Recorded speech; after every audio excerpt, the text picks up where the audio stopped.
America is the most advanced fascist state in the history of our planet.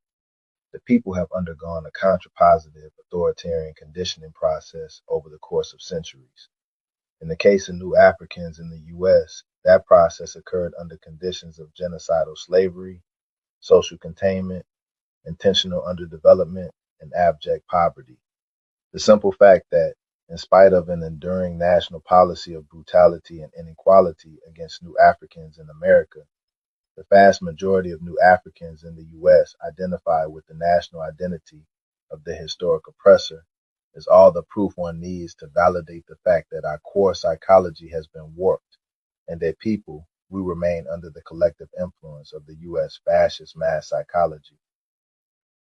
As long as our social circumstances continue to reflect the subordinate and repressed position we inhabit in the socio-economic and political hierarchy of the United States, our people will continue to view the delusion of the fascist mass psychology as an immutable reality, and the prospect of a genuine revolutionary transfer culture as the fantasy of a few radicals.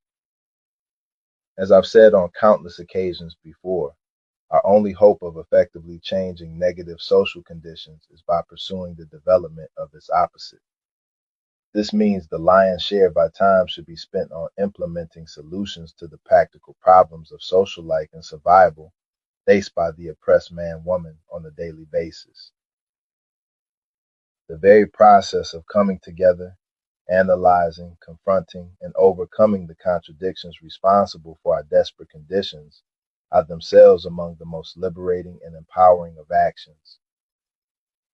This means creating new and sustainable community-based alternatives to feed, clothe, house, heal, and defend ourselves, utilizing social cooperation, collective work and responsibility, cooperative economics, and social unity as our best yet underutilized tactics.